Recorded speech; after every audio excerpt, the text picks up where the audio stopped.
to you. All right. Hi, everybody. It's great to be here. My name is Nadia Bespalova. Like Mia said, I'm a psychiatrist at the University of Washington. I do primarily addiction and perinatal care, and certainly kind of the areas where those two overlap. And I heard that people wanted to learn about cannabis use in pregnancy. And I know it's a topic that comes up a lot. And so, and certainly comes up with my patients. And so I put this together. So we'll jump right in. I will say that because I wasn't sure kind of exactly what the audience was going to be, I'll span a bunch of information. Some of it might seem too elementary, and if that's the case, I apologize. I just wanted to make sure that we're kind of all on the same page. We'll spend about, I would say, the first half or so of the presentation just talking about what we know about marijuana and mental health in general, and then we'll jump into how that relates to pregnant patients. Okay, so let's see here. Okay, and this is, everyone can see the slides. It's no longer in the PowerPoint view. Yep. Okay.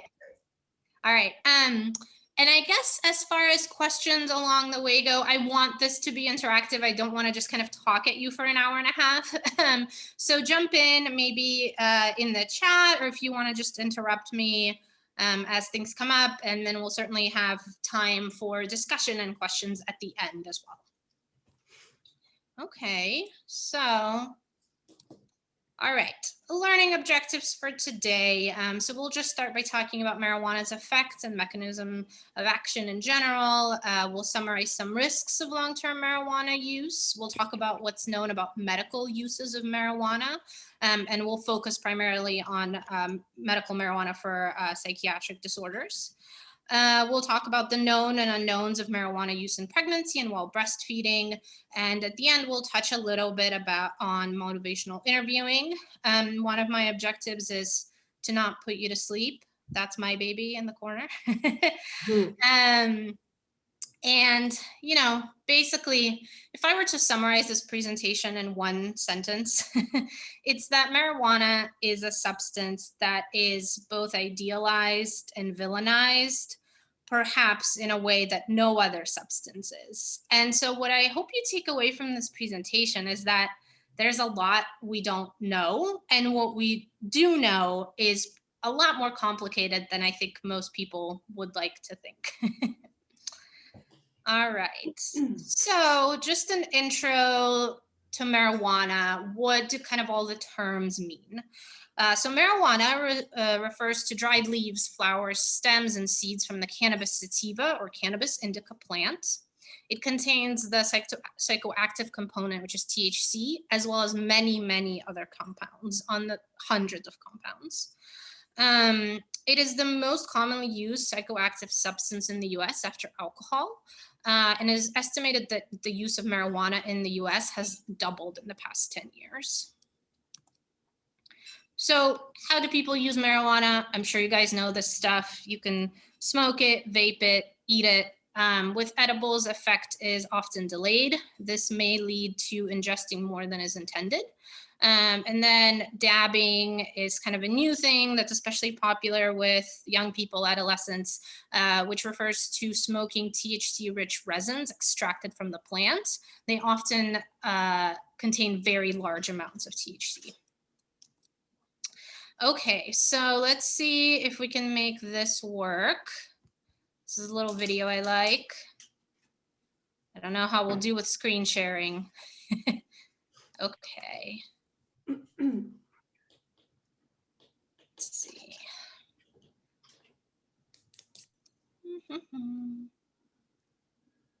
Okay, can everybody see that?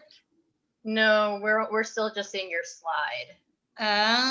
You might have to just quickly stop share and then choose the window. Oh, gotcha. Okay. And then choose optimize for, yeah, great.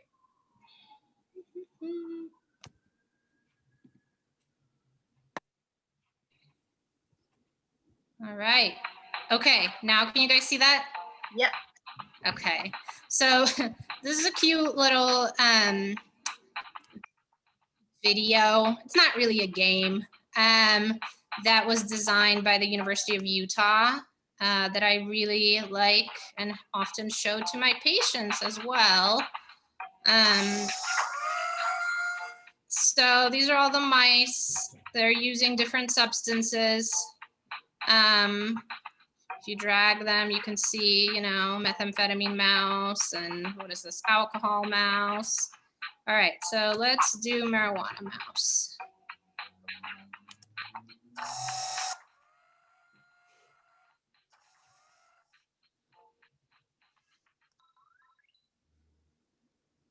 Before marijuana enters the system, inhibitory neurotransmitters are active in the synapse. These neurotransmitters inhibit dopamine from being released. When activated by the body's own native cannabinoid, called anandamide, cannabinoid receptors turn off the release of inhibitory neurotransmitters. Without inhibition, dopamine can be released. THC, the active chemical in marijuana, mimics anandamide and binds to cannabinoid receptors. Inhibition is turned off and dopamine is allowed to squirt into the synapse. Anandamide is known to be involved in removing unnecessary short-term memories. It is also responsible for slowing down movement, making us feel relaxed and calm. Unlike THC, anandamide breaks down very quickly in the body. That explains why anandamide doesn't produce a perpetual natural high. All right. So we'll just have to go back to my slides. Okay.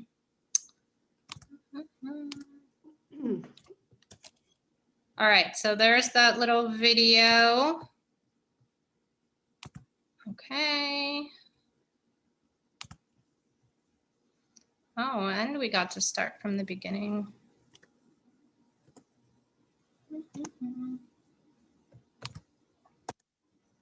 Oh, there you go. Okay, so it's working. We're back on the presentation. Yep, looks good. Okay, awesome. All right. So just a little bit more on the differences between THC, CBD, all the other stuff that's in there. This comes up often. So THC and CBD are cannabinoids in the cannabis plant, along with many others. So THC is psychoactive. It's what's responsible for producing the high that we associate with marijuana. It has cognitive effects, and it is what's responsible for the abuse potential. It decreases nausea and pain and increases appetite. CBD on its own is not intoxicating. It has some anti-seizure effect. It's anxiolytic, so it helps with decrease anxiety, and it helps decrease psychosis. This I thought was just a hilariously problematic graphic I found when I was doing research for this presentation. And as you can see, I can spend an hour just talking about the issues with this graphic alone. So we have what appears to be a man of color in an urban environment smoking a drug, possibly with, I don't know what's going on, a tattoo on his face. And then we have, a white woman in the daylight using CBD in a medicinal way, I suppose, is what they're trying to imply. So just this is the kinds of stuff that's out there for our patients to see. All right, so these are just, this is the picture of the plants, the sativa and the indica plants. They look a little different. And as you can see here, so when people talk about sativa and indica, that the main difference between the two plants is the proportion of THC and CBD. So I don't know if anybody's heard of how you're supposed to remember indica is it's in the couch, and it has proportionally a lot more CBD. So it means it's more relaxing and less intoxicating, perhaps less associated with getting you high and more associated with just kind of relaxing and slowing down. Whereas sativa is proportionally very high in THC and low in CBD and cannabinol. So that's the one that people say they like to use to kind of expand their mind, experience a high, maybe like feel productive and things like that. It's also important to note that a lot of times when people buy marijuana at stores, it'll be labeled as it's indica or it's sativa or it's a blend somewhat arbitrarily. And so that's really important, that what they think they're buying may not necessarily be what they're actually buying. And then this is from a study that just looked at different symptoms that were produced when people were exposed to no cannabis at all, THC only, or CBD and THC. So if you think about marijuana as this naturally occurring plant, it has both CBD and THC, and so they counteract each other. When you make marijuana proportionally higher in THC, you can run into some issues. And so what this graphic mostly illustrates is, unusual experiences and kind of hallucinating or becoming delusional is primarily associated with being exposed to THC only, and then CBD kind of acts as protective against that. Okay, so potency. Again, what people like to say is that marijuana is natural, and that's true. However, it is not free from, I guess, the effects of people messing with it and changing it throughout time. And so concentration of THC in the marijuana that's been seized in the US has been steadily climbing since it started really rapidly rising at around the year 2000. And this is what's thought to account for rise in ED visits related to use of cannabis. And it's also important to know that commercially available edibles often contain very high amounts of THC in what they market as being a single serving. So one gummy or one piece of chocolate candy, anybody would assume that that's like a serving, and it's labeled as such as well. However, oftentimes the amount of THC in that is very high. Okay, so effects of cannabis, pleasant effects. I'm sure you're all familiar.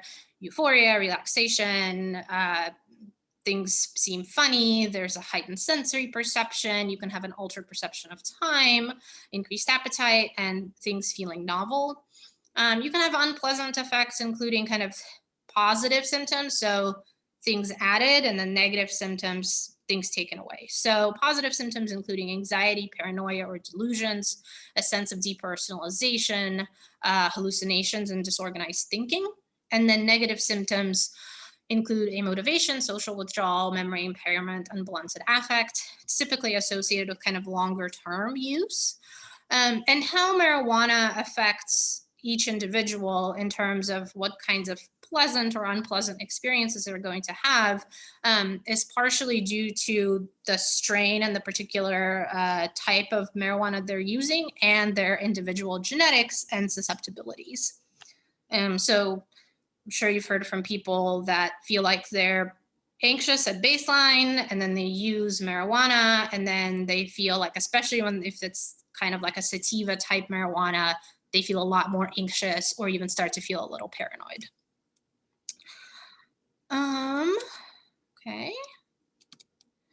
Okay, so this is a graphic showing basically what happens when healthy controls without a history of significant marijuana use are basically just injected with THC. And so these are the positive symptoms that we talked about on the last slide, and then perceptual alterations, so hallucinating. And as you can see, so you have green line as placebo, and then the blue line is 2.5 milligrams of THC, and the red line is 5 milligrams of THC. A lot of single serving edibles contain 10 milligrams of THC. So that's important to know, because as you can see, it's pretty significant increase in their perceptual alterations, even at 5 milligrams. Okay, so what are the long-term effects of fairly chronic marijuana use? So about 30% of users will go on to meet criteria for a use disorder. We know that marijuana is probably most risky if you start to use it at a young age. So beginning to use prior to age 18 is associated with 4 times higher likelihood of developing a use disorder. There was also a study in New Zealand that showed frequent use in adolescence was associated with a loss of 6 to 8 IQ points in middle adulthood. And those who quit as adults did not actually recover those IQ points. Confounding is certainly possible, and studies are kind of all over the place when it comes to this. And like I said, heavy and frequent use beginning in adolescence is likely associated with the most significant negative long-term effects. Okay, so withdrawal from cannabis, it does exist. When people use marijuana daily, chronically, and they try to quit, about 95% report at least one symptom of withdrawal, the most common being cravings, followed by anxiety or irritability and sleep disruption. All right, so what do we know about the risks of marijuana in terms of mental health? So marijuana use is associated with increased risk for psychosis, depression, anxiety, and substance use disorders. However, as we know, correlation does not equal causation, and the causality here is unclear, right? We don't know if some of it is just if you're depressed or anxious, you're more likely to use marijuana, perhaps for self-medication, or if it's the other way, or if it's all of the above. The strongest evidence we have for links between marijuana use and psychiatric disorders is in those with a pre-existing genetic or other vulnerability. So there was this interesting study, and I don't want to go too much into genetics, but basically, you know, they looked at this particular gene, AKT1, and as you can see here, they compared people that never used cannabis at weekends or even less frequently than that, or used cannabis every day. And if you had the TT version of the gene or the CT version of the gene, it didn't look like it really mattered. Your risk of developing psychosis was about the same. However, if you happen to have the CC version of the gene and you use cannabis every day, your risk for psychosis significantly goes up, more than 7 times. So that's interesting, right? Because none of us know, I mean, unless you've had your whole genome sequenced, like we don't know what versions of these genes we have, and neither do our patients for the most part. There's other interesting information about genetic links. Swedish males using marijuana were 6 times more likely to be diagnosed with schizophrenia. COMT is another gene that's responsible for degrading dopamine, epinephrine, norepinephrine. And depending on whether you were homozygous or heterozygous at that allele, really impacted your likelihood of developing schizophrenia with THC exposure. And so what this showed is if you were homozygous, you were more likely to develop schizophrenia. And if you were a carrier for this gene, you were just more sensitive to the psychotic effects of THC. This is another interesting study that basically goes back to what I said earlier in terms of the potency and the THC content. So this was done kind of across different cities in Europe. And so obviously just the marijuana that's in circulation is going to be a little bit different. We know that in Amsterdam, it tends to be pretty potent. And as you can see that the highest risk, of course, was in those that use daily and were using cannabis with THC content more than 10%. So that's this kind of like light green line. As you can see, it's consistently the highest and is the highest in Amsterdam. All right. Okay. So on to the medical marijuana debates. I would just like to preface this by saying that I'm not an expert in medical marijuana. It's a subject of a lot of research and very heated debate. There's a lot of unknowns. And it's one of those things that if you ask two experts in this area, you'll probably get 3 different answers about medical marijuana. There are some FDA-approved THC-based medications, and that's dronabinol and nabilone. They're pills, and they're for chemo, nausea, in cancer patients, and appetite stimulation in AIDS wasting syndrome. And then FDA-approved CBD-based medications is the only one is Epidiolex, which is for the treatment of 2 forms of severe childhood epilepsy.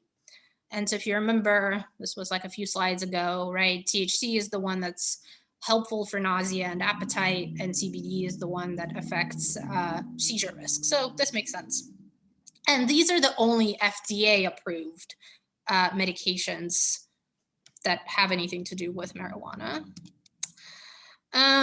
This is just a list of conditions for which medical marijuana is approved in some places. It's important to remember that this is state dependent, and a lot of times what drives a state's medical marijuana policy is not going to be science or evidence, but rather lobbying groups. But you can just see, a list of various conditions for which medical marijuana is sometimes approved.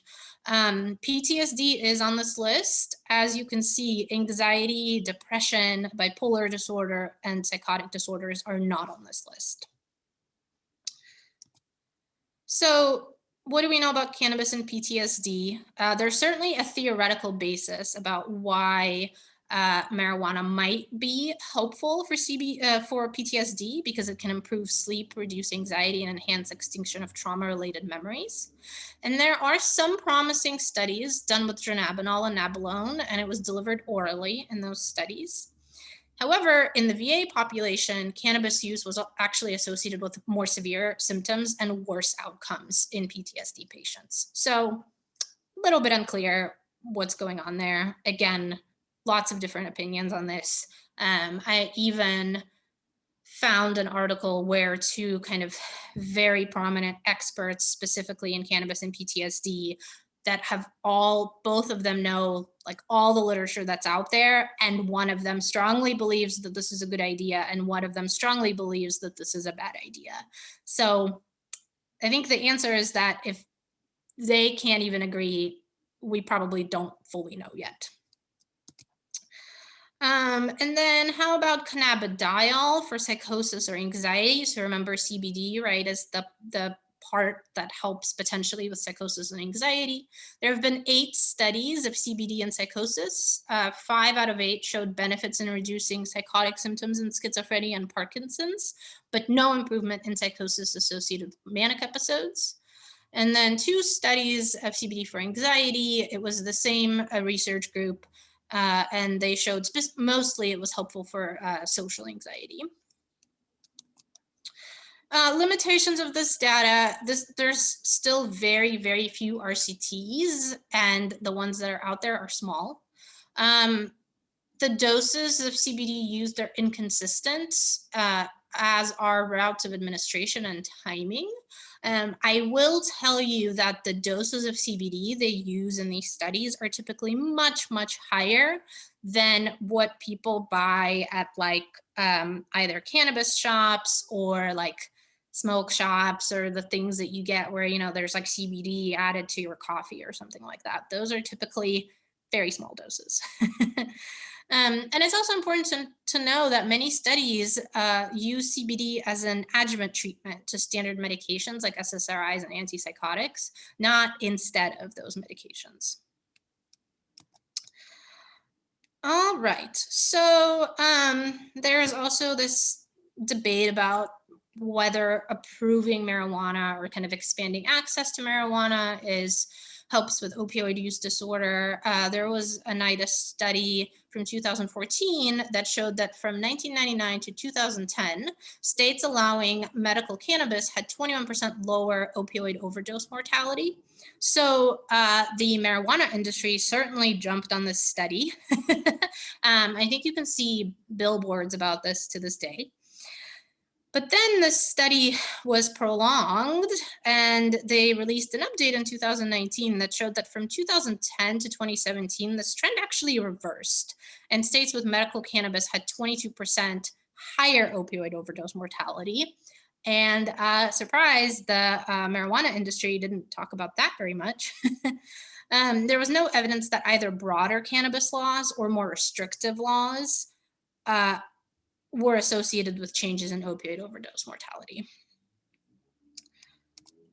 All right, so what makes it a cannabis use disorder? I'm not gonna read the DSM to you because it's boring, but I do find this very helpful to go back to, and I actually will pull this up with my patients and just go through it and say, like, for all of these, does it apply to you or not?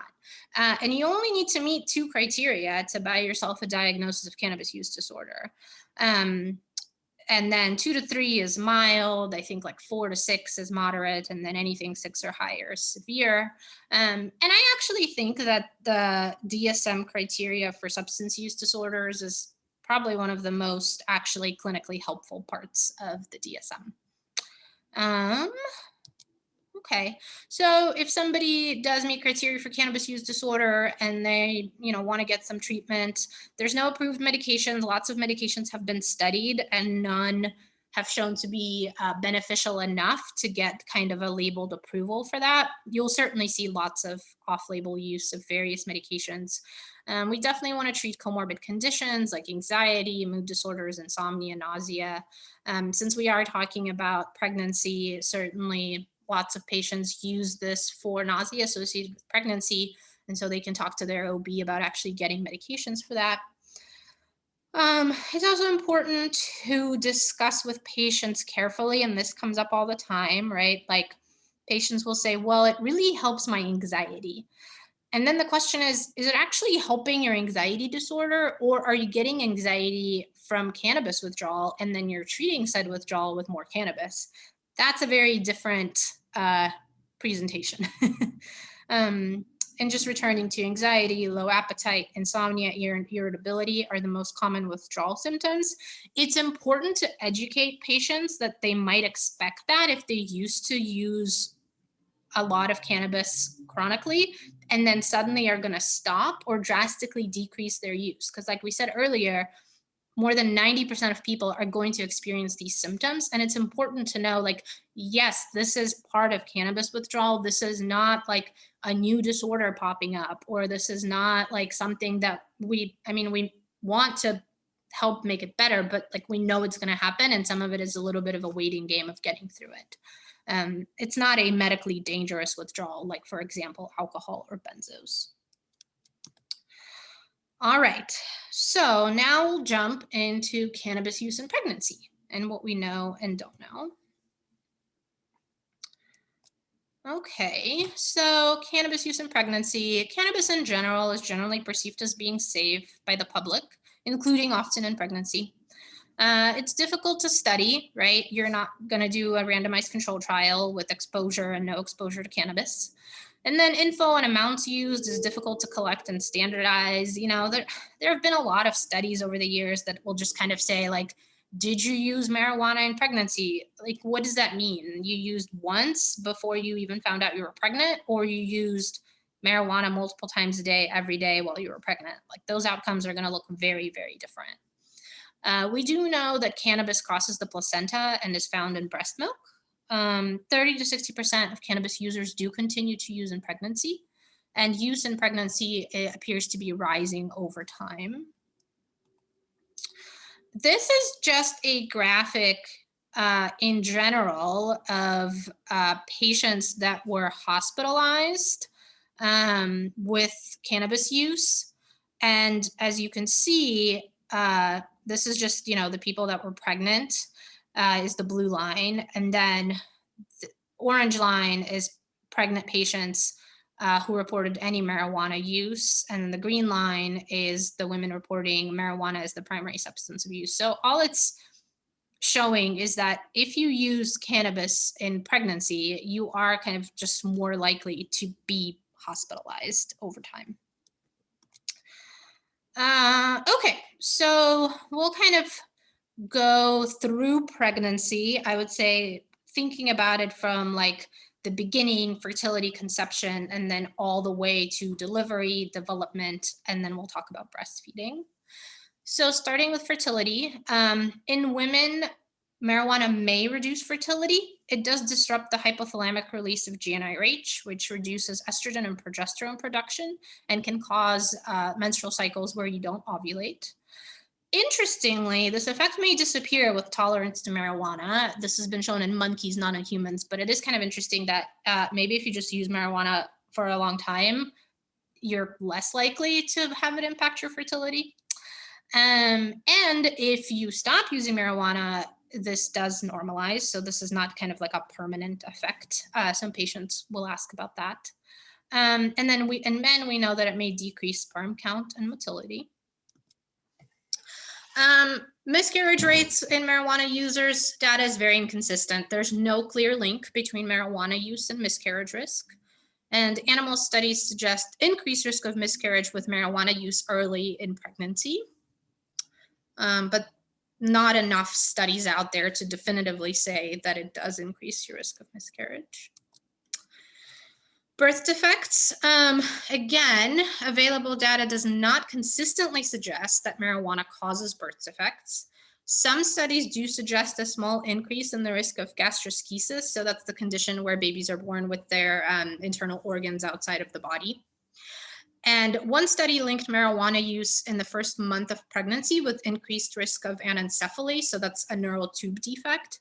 But it could have been confounded because not taking folic acid supplementation may, women in that study that were using marijuana were also less likely to supplement folic acid. So that could actually account for the anencephaly risk.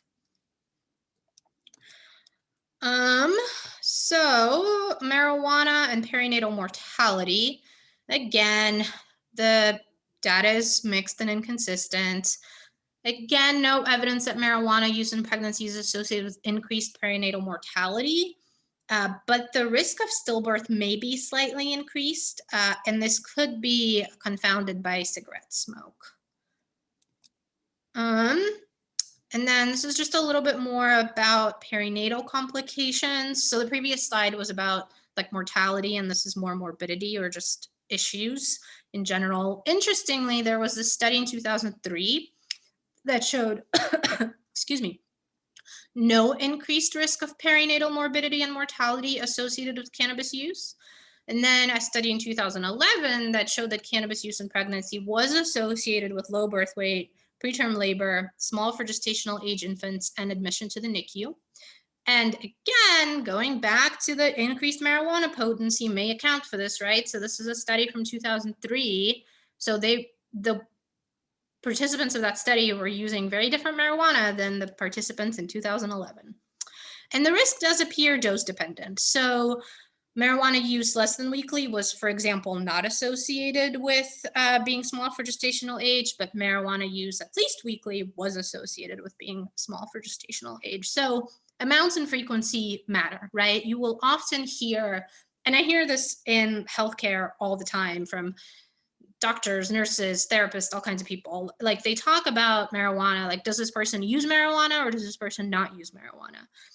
It doesn't work like that. Like I want to know how much, just like alcohol. Okay, so marijuana use and developmental outcomes. I would say this is where the most compelling evidence that against use of marijuana in pregnancy is here in this area. We do know that cannabinoid exposure in utero may disrupt brain development, especially at higher doses. And there were 3 studies that longitudinally followed children with prenatal marijuana exposure and found that they had lower scores on tests of visual problem solving, visual motor coordination, and visual analysis.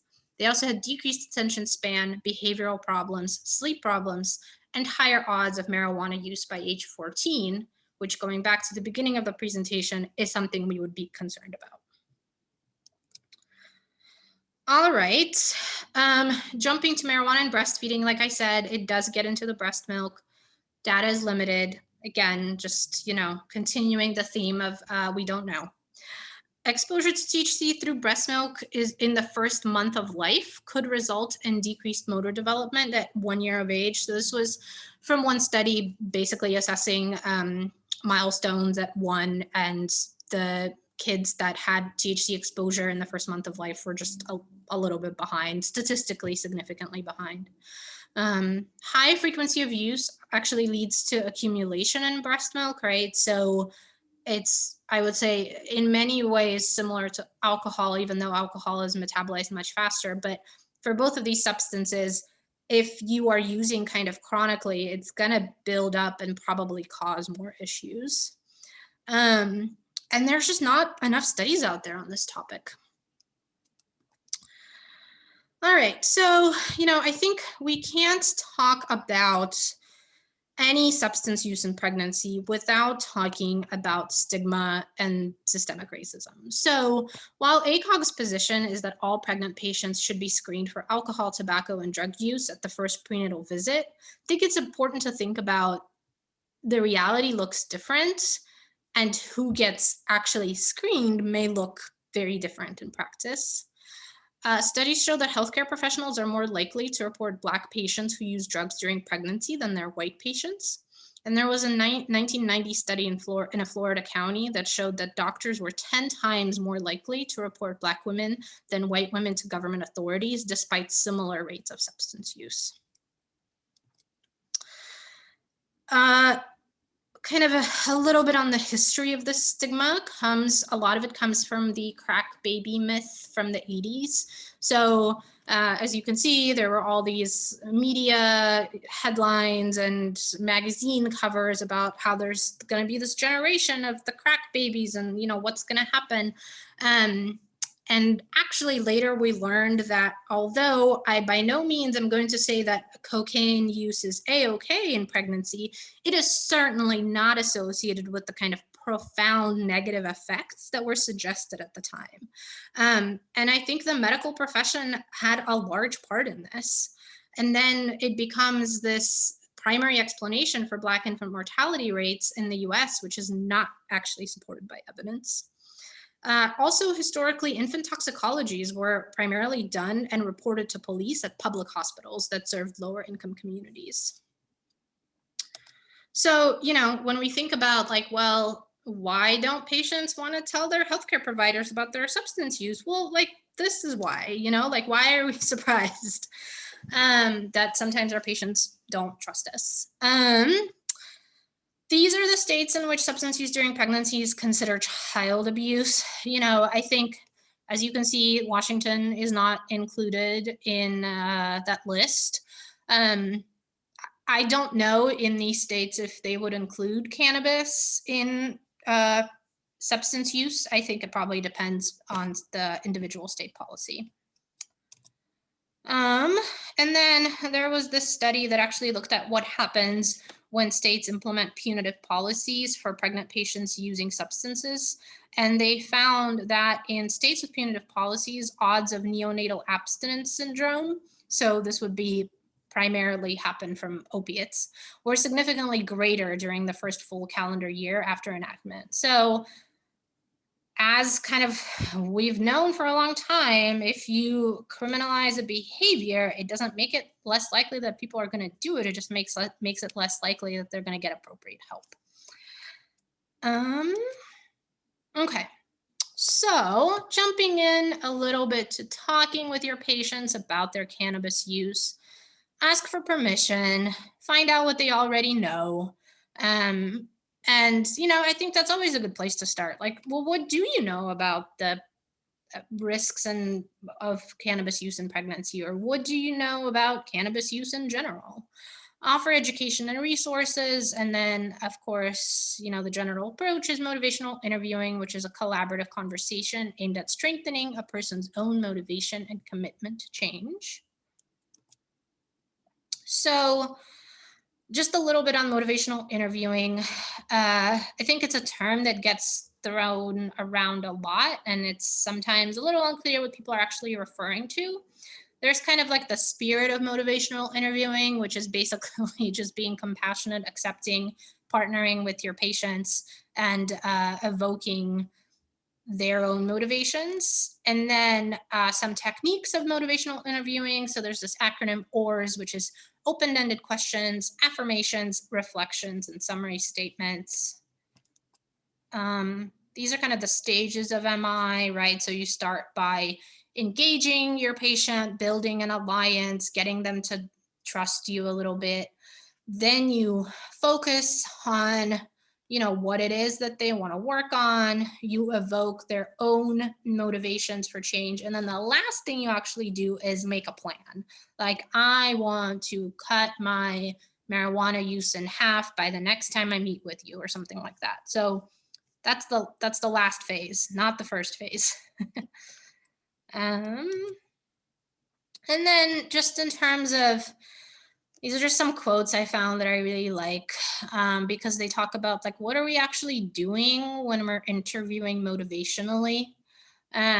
So people are most able to change when they feel free not to. So this is affirming the patient's autonomy. You have 2 ears and 1 mouth, use them in that ratio, and that's listening to understand your patients. People only change when the pain of change is less than the pain of staying the same, and that's working with ambivalence. And I learn what I believe as I hear myself speak, and that's evoking change talk. I know that this is kind of a very brief overview on MI, and I don't know how much you guys may already know or have been trained in MI, but if you don't know much about it, I do recommend, looking into this more. I find it tremendously helpful, not just for talking about substance use with my patients, but about talking about pretty much anything. These are some resources, right? So patients are going to ask you, well, where can I read more about this stuff? So Mother to Baby has a great fact sheet on marijuana in pregnancy, and it breaks it down kind of similarly to what I did with like starting with fertility, going through the phase of pregnancy all the way to breastfeeding. And then NIDA also has a great fact sheet on marijuana use during pregnancy. And I would say both of these sources, like what I like about them is that they are evidence-based. They neither sort of sound the alarm on it in kind of an unsubstantiated way, nor do they kind of say like, it's great, go for it. So it's just like, let's just talk about the facts and what we know and what we don't know. All right, so I've been talking for a long time. I will pause here. I have some cases that I'm happy to discuss. But first, I guess I wanted to know if you guys have any questions about anything I've said so far, or if people have their own cases that they wouldn't mind presenting of patients or clients where this has come up. I would be happy to discuss those as well.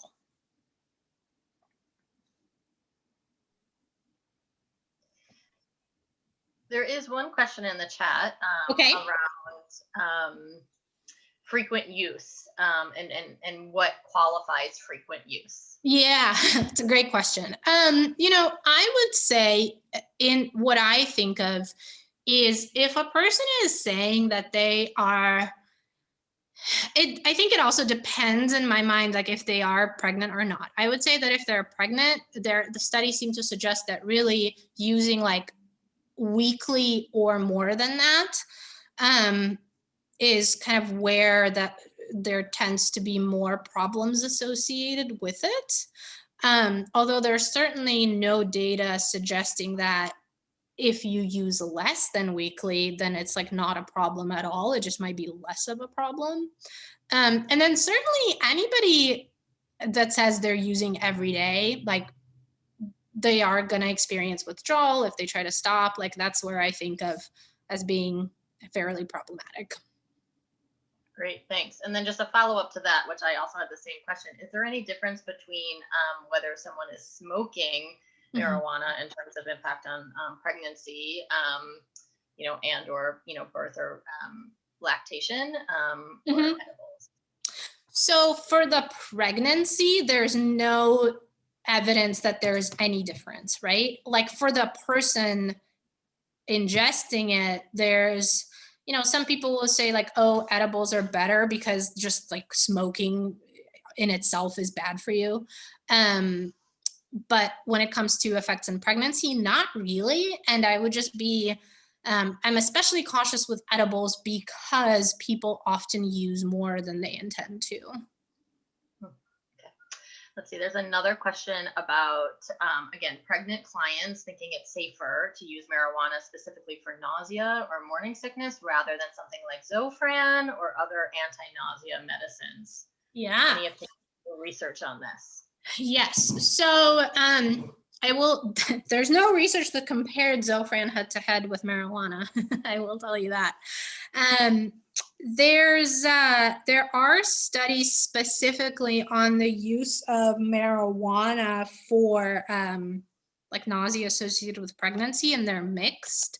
I would say when people think that that's the case, that's like a great opportunity for MI and exploring with them why they might think that and what they know about the risks of marijuana and the risks of Zofran, or something like diclegis, and encourage them to talk to their OB if they have questions about Zofran or other medications specifically, and then just educating them on the risks that I discussed, right? Because I think in a lot of ways, well, some people I think just don't want to learn anything about marijuana potentially being bad.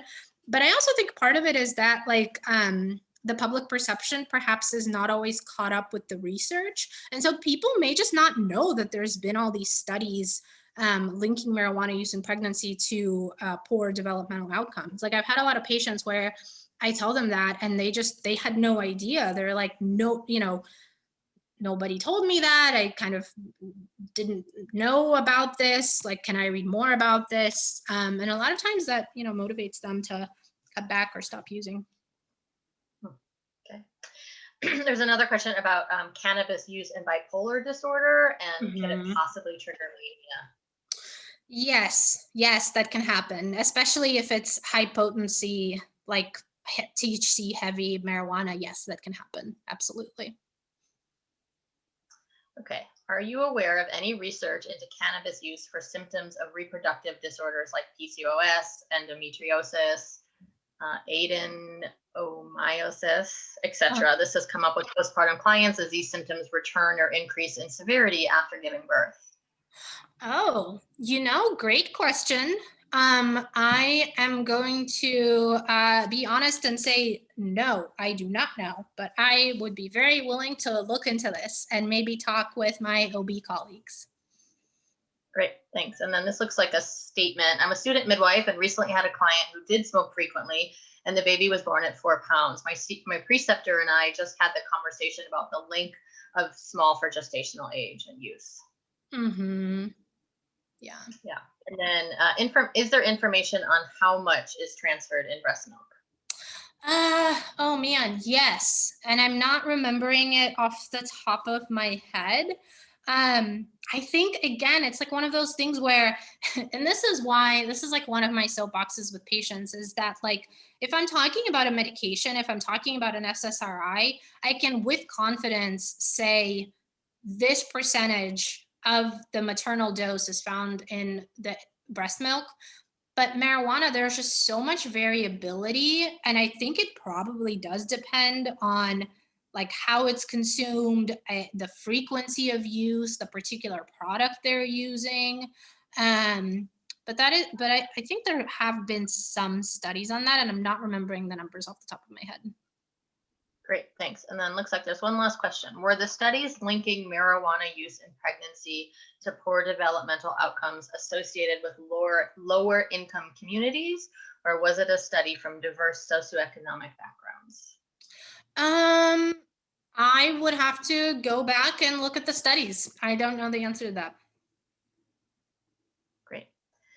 Looks like another question just came in. Have you heard of situations where physicians prescribed marijuana due to severe nausea? I've had, sorry. I've had in the past a participant that stated this information. Yeah, I haven't myself had patients with like confirmed medical marijuana prescribed for severe nausea in pregnancy. I've certainly heard of patients talking about this and sometimes saying like, well, my OB kind of informally said that it's okay. Kind of like you'll sometimes hear patients say, well, my OB said, a glass of wine is fine here and there, whatever. And so, yeah, I mean, it's interesting because the evidence isn't really there. And when you think about talking about any substance, medication or whatever, in pregnancy, you're having like a risk versus benefits. And really it's a risk conversation, right? Like the risk of using it and the risks of not using it potentially. And I just think that that would be a really hard conversation to have with how much we don't know about marijuana use in pregnancy. That being said, there may very well be people in OB that disagree with that and do either informally recommend it or even at times prescribe it. It is certainly not I mean, nausea sometimes is on the list of qualifying conditions for medical marijuana, but nausea associated with pregnancy is definitely not. Okay. So there's some follow-up conversation happening about the concentration in breast milk. So I'll read you a couple of the comments, and then you can take it from there. My understanding from Dr. Hale's research is that frequent users tended to have higher levels of THC in breast milk since it's fat soluble and concentrates in the adipose tissue. Regarding lactation, I've learned that THC is fat binding molecule, making the frequency and dosage of the concern as it can build up over time in fats.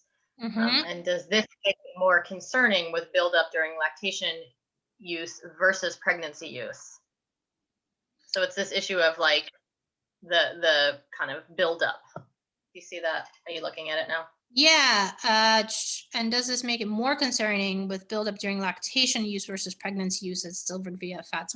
Yeah. So definitely all of the stuff about it being right, it like collects in fat and it's fat binding, and that's why it's in your urine for such a long time compared to some other substances. Absolutely. I think the bit about it potentially being more concerning with breastfeeding, and this is kind of just based on what I know, I could be wrong, but I think in general, my rule of thumb is that any substance you use, there's going to be like more exposure to it in pregnancy than just with breastfeeding, because you're just like not sharing as much of bodily systems. So I don't think so, but I could be wrong. Great. And then there's another question that came in about how long would you, if someone is using regularly, daily, how long would you expect withdrawal symptoms to last? So it depends. It certainly is going to be the most significant in the first few weeks, but you can expect it to last on the order of months. Okay, great. And then there's another question about cannabinoid hyperemesis syndrome and possible overlap or confusion with hyperemesis gravidarum. Yeah, no, absolutely. I could see that becoming very confusing, right? Like cannabinoid hyperemesis syndrome is this interesting phenomenon that can develop when someone is using or when they actually abruptly stop using. So that's going to get very difficult to know if you're treating severe nausea from pregnancy itself, or if now you're just treating cannabinoid hyperemesis syndrome with more cannabis, or like what's going on. Again, just too many unknowns. That is it for the chat for now. Yep, agree with the comment about the age of the baby, right? Like with anything else in general, like when we talk about medications, right? A lot of times will say things like, this medication is okay to use in breastfeeding in a healthy infant who is maybe a little bit older, right? Like rules might be a little bit different for a preemie or like a NICU baby or a baby with respiratory concerns. But yes, no, I absolutely agree that that is definitely makes a difference.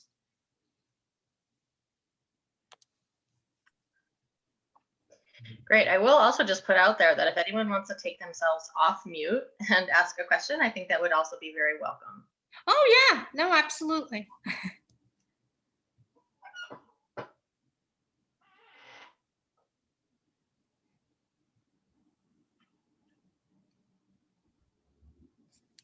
I'm also happy to jump back to my slides and talk about some of the cases. Let's see here.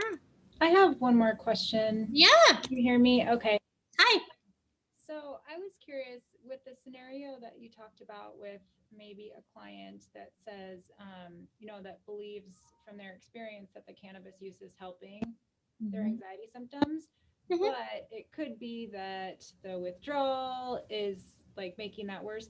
Where do you go with that? Like, are there certain questions you could ask or things you could assess to try and understand, like, if it's actually helping or if it's actually exacerbating? Yeah. Well, and the tricky thing is it could be both, right?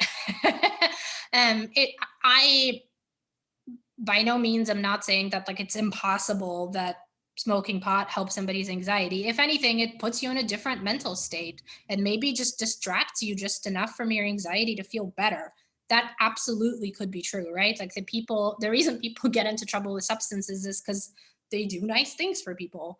And so what I typically will say is I'll kind of start by understanding a little bit of the pattern, right? So getting sort of a thorough assessment of like, well, what times of the day do you tend to use marijuana? What times of the day do you find that your anxiety is at its highest or at its lowest? Like when do you feel the best and the worst? And then, I'll propose this as a possibility and just sort of provide some education about, this is something that can happen and it's something that makes it really difficult to understand what's actually going on. And so that sometimes helps. Like I would say, if a client is motivated or at least ambivalent and open to learning more about their cannabis use, sometimes I've had patients say, well, now that you like think about it, I typically get high. Like I had a patient say, I always get high after work. And I've just noticed that if I don't, like I just feel anxious, even if there's no reason really for me to feel anxious and nothing's going on. And I wonder if it's like a withdrawal phenomenon. And I was like, yeah, it certainly could be, because now your brain is like used to, this is when we're going to get high, right? So that's kind of how I approach it. But there's, just sort of explaining that this is possible sometimes is helpful, but it can be very hard to sort that out. Thank you. So somebody said, I'm curious what your personal opinion is on light marijuana use for nausea and anxiety during pregnancy and postpartum times. In a case by case, or do you have a general opinion you would share? Yeah. So I'm happy to share my personal opinion with the caveat that it's an opinion. And I presented all like what is known to you, and you're absolutely free to disagree with me one way or the other. I would say my personal opinion is that there's just too many. It's kind of like alcohol in that it's actually not the same as alcohol, because we know alcohol is associated with worse outcomes for sure. But I would say there is just not enough to convince me that light marijuana use is safe. And so for that reason, my personal opinion would be to avoid it in pregnancy and breastfeeding. If you're not breastfeeding and you're kind of rarely socially using and, it's edibles or it's not around baby or whatever, I'm less concerned. That's what I would tell a friend, let's say, right? Like I just have a comment and a question. I find that the conversation about whether to use something like marijuana for anxiety during pregnancy and breastfeeding is a little bit more of a straightforward question than comparing it, right, to other, right, medications that the parents could take, which have their own set of, right, side effects and or potential exposure. And so that becomes much more of a tricky question, and kind of is like that Zofran question, but thinking more about sort of mental health options. I wonder if you could speak to that a bit. Yeah, and you're right. Like, it is a trickier, again, it's this like risk discussion. There's risks associated with both, and it can be a hard decision. However, risks associated with Zofran, diclegis, SSRIs, there's studies, big, large studies over years and years that I can point my patients to and say, this is like exactly what's known. We just don't know that much about marijuana to confidently say, these are the things we're going to worry about, and these are the things we're not going to worry about, right? And we don't know enough to say that it's like definitely going to help, right? So I don't know how many studies saying that sertraline is known to be helpful for anxiety in about 60% of the patients that take it. It's actually a little bit higher for pregnancy-associated anxiety or postpartum anxiety. I don't have that high quality evidence for marijuana, right? Like, so, and that's kind of where we are. And at the end of the day, there's just going to be some clients that you're going to have that conversation with, and they're going to say like, no, I disagree. Like, I think that this is safe and natural and grows on trees. And like, there's nothing I can say to convince them otherwise. And then you're just working, you're just working with them, doing any like harm reduction, doing MI, all that good stuff. Yeah. One more follow-up question to that. What about, using marijuana as like a PRN, like you would a benzo or another PRN for anxiety? Yeah. So, I mean, I think in general, studies show that PRN use for anxiety is just like a bad thing.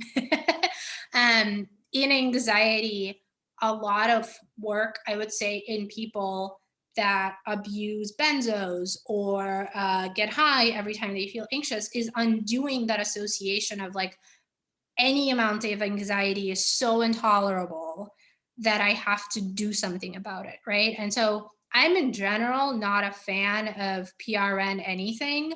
That being said, for certain people, when it's really severe and really interfering with their functioning, it's needed. Of course it is. But again, I personally would feel more comfortable using something where like I know what the risks are and that it's going to help, right? Like, that's the other thing, is depending on what you're going to use, it may worsen your anxiety, right? If it's like some high THC strain and you have a family history of psychosis, then that's really not a good idea.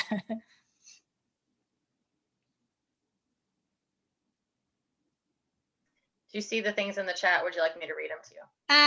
No, I see them. I'm just trying to make sure yeah, infant risk is great. Love infant risk. I already answered personal opinion. Okay. Do you know if there are ongoing studies on marijuana use in pregnancy? I'm sure there are. And there's definitely ongoing studies on marijuana and anxiety. And then if someone is using and you're not sure how much and they're pregnant and they do not tell their doctor, what approach would you take? Ooh, that's a toughie. So, it's just like in many ways, it's just like any other information that a patient tells you, that, whether they are open to you like sharing it with their other healthcare providers or not. I work in a system where the health record is shared between me and OB and everyone else they see. And so like, I definitely am upfront with that. And I say, like, how I approach it is, listen, everybody can see my notes. That's kind of the point, because that's my role as a consultant.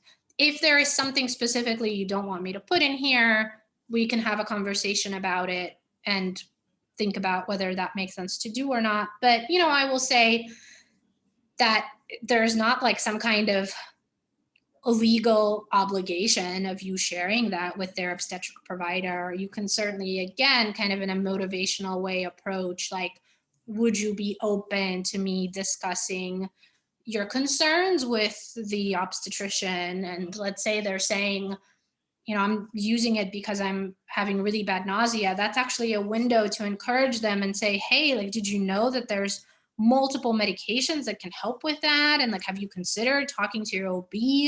And if they're like, like my OB's just like ignores me when I bring it up, then that could be an opportunity for like some advocacy and like, well, then is that the right OB for you, right? Like, and helping them advocate for themselves too. But yeah, if they're absolutely saying like, do not tell them, then I think it is what it is. Unless of course you have like a safety concern, I guess, but. Let's see. If someone wants to use cannabis for anxiety, do you know if it would make sense to recommend using CBD only? And is there evidence for that? So I do often tell my patients that are not pregnant that considering using CBD or higher, like I tell them to look at the label and actually read the label and try to seek out products that are higher in CBD relative to THC. That's like actually, I think, a pretty good harm reduction measure because the studies that do suggest benefit for anxiety are of CBD, right? With the caveat that the CBD products that are out there are typically in lower doses than what's used in studies. And there's, just like supplements, they're not regulated. So they might be labeled one way, but then they test them and there's like other stuff in there, including THC. So just educating them about that too. Yeah, and so again, kind of CBD versus THC, most products are going to be a mixture, right? And they might just be much higher in THC or they might be like 50-50. And then of course there are products that claim that they are CBD only out there, but that's not always true. And I think the slides are going to be available, right? I'm happy to make them available. Yeah, it's up to you. I can make it that's fine. available. That's okay. Yeah, go. It's fine. Great questions, everybody.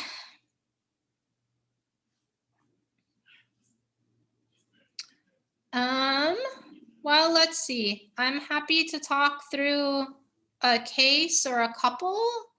See what we have time for. Oh, I think that sounds great. All right.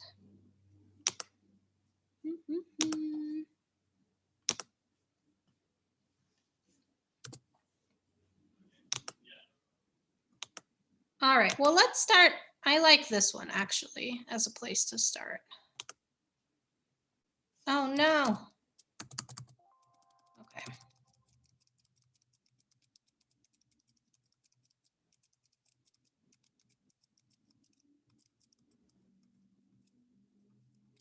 Okay, so let's see. These are all real cases, by the way, obviously without any identifiers, but this is definitely things that I've had come up.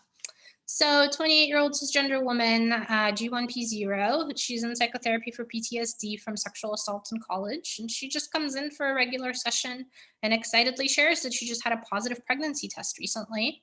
It's unexpected but desired. She says she has an appointment with a midwife scheduled in 2 weeks.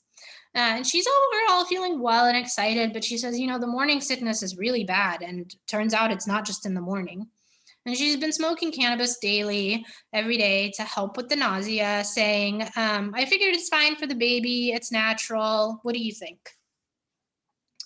So, like, where would you start? How would you approach this?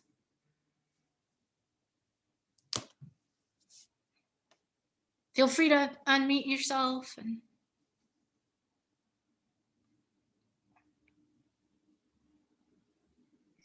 Well, I'd be particularly concerned that it's in the first trimester. Sure. Yeah. So that's something you can share with her. And also that it's now like daily too. It's not just, oh, I smoked once when it was really bad. It's like now she's been smoking every day. I think it would be important and interesting to have a conversation with this person about other herbal things that can do the same thing as THC and marijuana for nausea and vomiting, and ask if they would be interested in incorporating those and cutting back on the marijuana use in a way that is respectful and affirming to this person. Yeah, absolutely. And, affirming that, she's asking you, I figured it's fine for the baby. So saying like, it sounds to me like it's really important to you to do what's best for the baby. And so sharing what's known and what's not known, and yeah, suggesting alternatives, absolutely, whether it be things that are kind of available over the counter, right? Like the ginger candies that some people really like.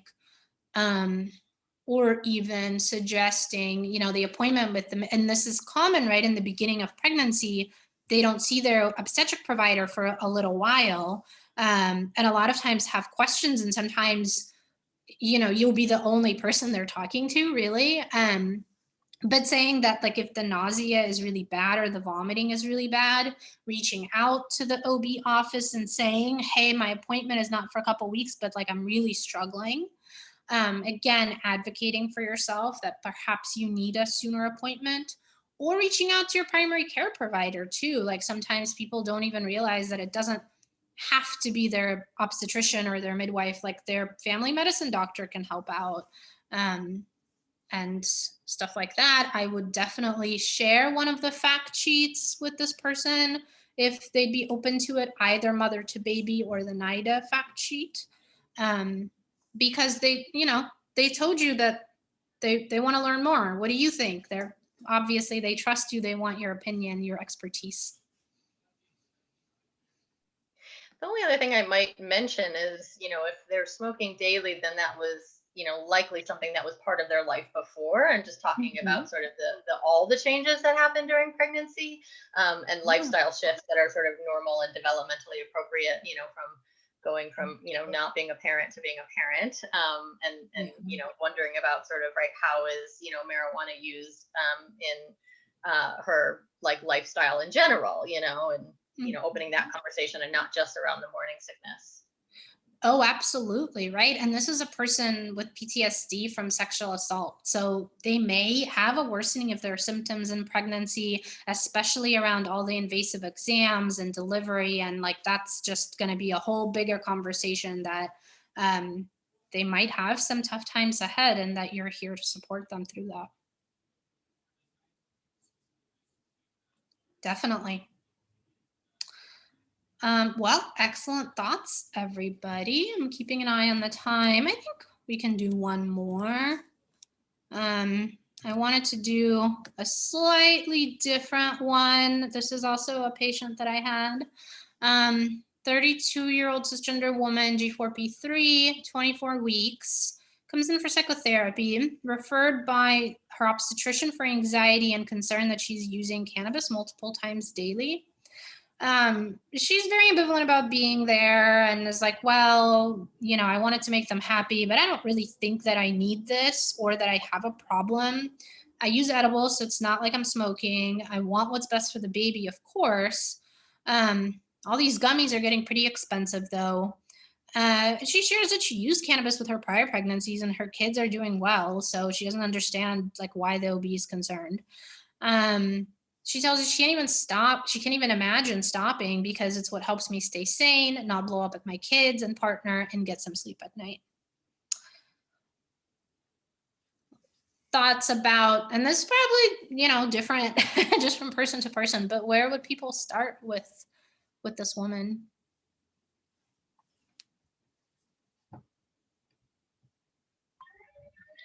I would first ask if she wants more information around the pros and the cons and other options. Mm-hmm.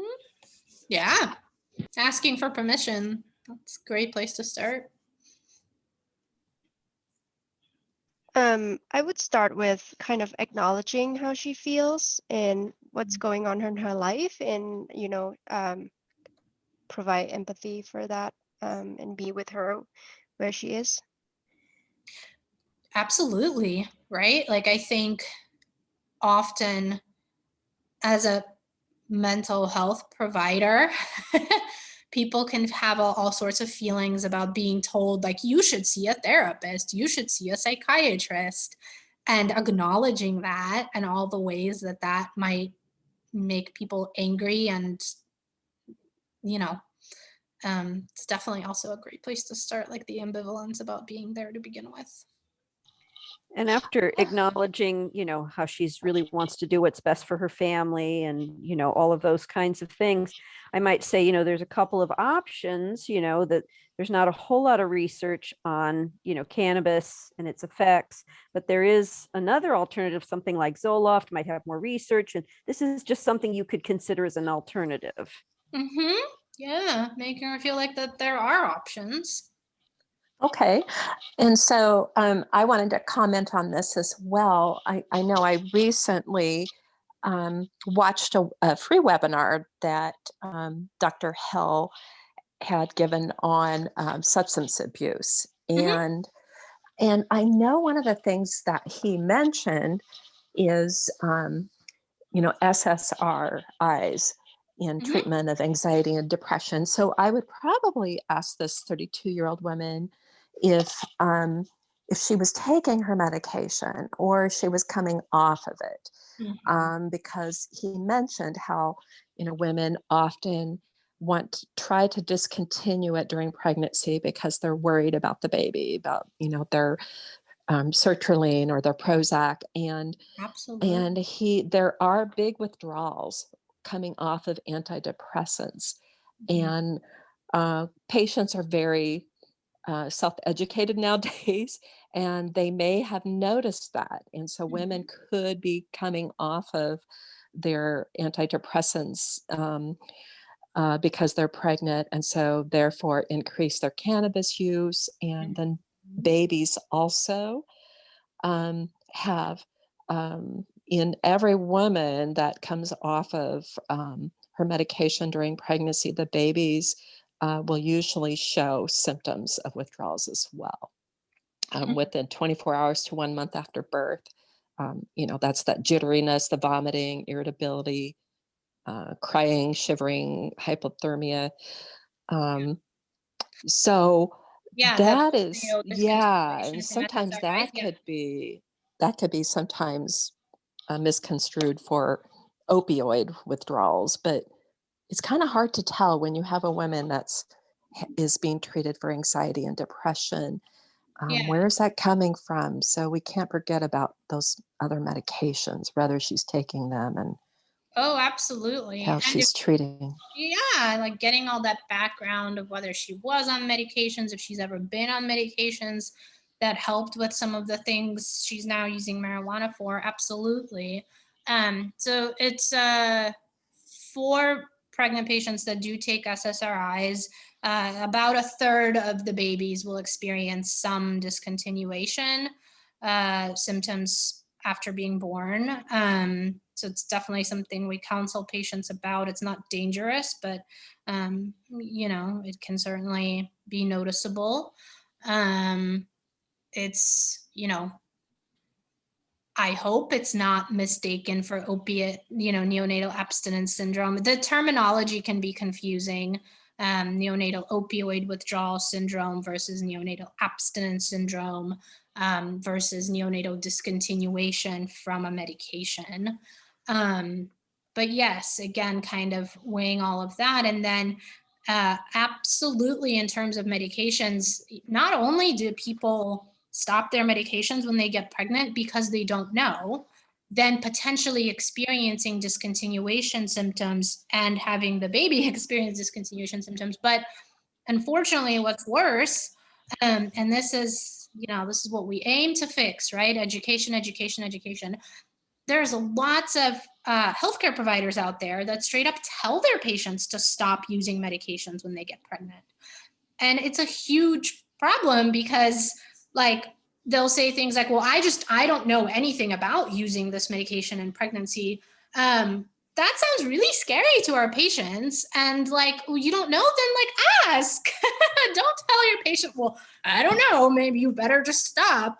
Because they're also not thinking about the risks of stopping, right? Like, and this is part of stigma against mental health and being on mental health related medications. Like, this is just a whole huge thing to tackle. I've had pharmacists refuse to fill medications I've prescribed in pregnant patients. That always really upsets me.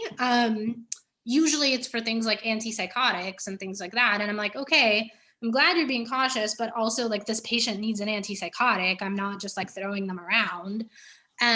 So yeah, it's a big gap in education for a lot of people in healthcare. And unfortunately, our patients suffer because of that. Yes, and he did mention also how the amount of dose that the baby gets really depends on the milk volume. And so, the first 4 days, if there's low milk volume, the baby's just getting teaspoons of colostrum per feeding. And then later on, there's babies don't get as much milk volume, and so lower risk in late stage. So anyway, yeah, he had a lot to say about that. But yes, he noted in one study that more women were using marijuana to treat sleep. And it seems like sleep is the big issue now. Everybody's, looking for solutions about sleep. I know. And seems like that's the increased use that he's noted. Mm-hmm.